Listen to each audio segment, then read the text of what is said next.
Xi Jinping taraf-tarafdan zarba yeb, endiki mavzu Xi Jinping taraf-tarafdan zarba yeb, muhosira ichida qoldi. Butun dunyo Jungoga qarshi turibdi. 2 ayning 16-kuni erkinlik vaqt gezitida e'lon qilindi. Xabar bunda başlandı. Bu mavzu 2 ayning 16-kuni erkinlik vaqt gezitida e'lon qilindi. Xabar bunda başlandı. 2016-yılı Prezident Trump prezident bo'lib saylandi. Bütün dünyada mutaxassislarning ko'z ayniga yerga tushib ketdi. Jungoning raisi Xi Jinping 2017-yılı Davos iqtisod munbarida yer sharillashish va erkin savdoni qo'llab nutq so'zlab, har qaysi davlat hukumatlarining va terset korxonalarning madhiyasiga erishdi. Lekin zaman o'rgilib jahon cho'rgilab turadi. Xi Jinpingning jahonga zo'magarlik qilishni o'rinlashtirish xiyollari va plani bugun 4 tarafdan muosiraga ilinib va zarbaga uchrab, Prezident Trump hukumati boshchiligidagi Jungoga qarshi turish pozitsiyalari hozir butun dunyoda bir raqamga aylandi. CNN ismli televiziyasi bunda xabar qildi.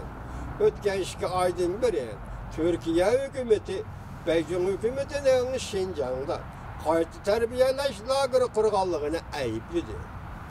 Angliya hükümeti Jungoning hakkerlar hujumiga yetakchilik qilayotganligini aybladi. Amerika Qo'shma Shtatlari bo'lsa, Jungoning har taraflama ta'sir kuchini davomli chekladi. Onundan boshqa nurg'unlagan davlatlar Jungo Huawei şirketining kechiringlar 5-avlod texnikasining orqa tarafdan Jungo hakkerlariga yo'l ochib berayotganligidan ansirab, Huawei şirketi bilan mulozimat kasbiy hamkorligi elib berishni qayta o'ylashga boshladi. Bularning hammasi Amerika Qo'shma Shtatlarining muavin prezidenti Mike Pence'ning 10-ayning 4-kuni Jungoni qattiq tanqid qilishi bilan boshlandi.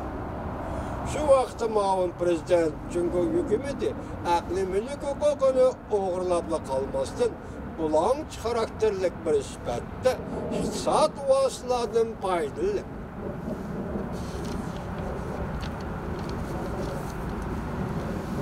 Jungoning qilayotganlari harbiy tajovuzchilik chetildi deb bevosita ko'rsatdi. Muavin prezident Mike Pence'ning nutqidan keyin Jungoliklarning josuslik faoliyatlari bilan shug'ullanganligini aybladi.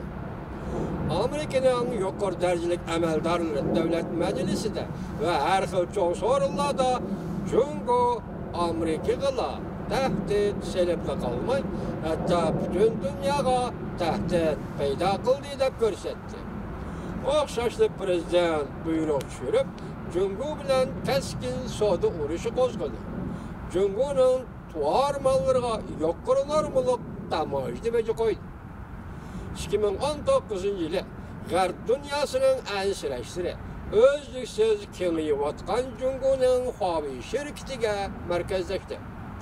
Germaniya, Polsha, Chexiya Cumhuriyati, Litvan, Angliya qatorli davlatlar Huawei shirkatidan azara aylashga boshladi.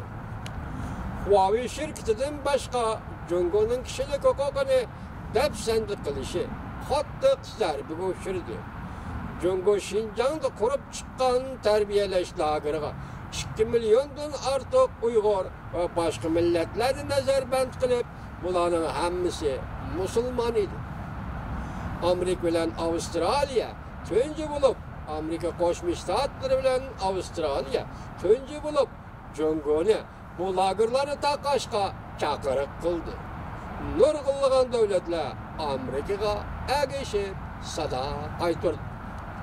Türkiye Tashqi ishlar ministrligi Jungoning bu zo'ravonligiga chidab tura olmay, 2-ayning 9-kuni Jungo hukumatini qattiq ayblaydigan bayonot e'lon qilib, xalqaro jamiyatning va Birlashgan Davlatlar Tashkiloti tadbir qo'llanib, Xinjiangdagi insaniyet faciasini ahırlaştırışını müracaat kıl. Arkadırlar. Endonezya, Jungo başkanlığının meselini düşündürüp koyuşunu talep kılın. Endonezya turistlik Jungo başkanlığının meselini düşündürüp koyuşunu talep kılın. Malaysiya parlament azaları çakırık ilan kılıp, halkara cemiyetinin Şinjan'da taş yürüyüş elip verişini kanat yaydırışını talep kılıştı.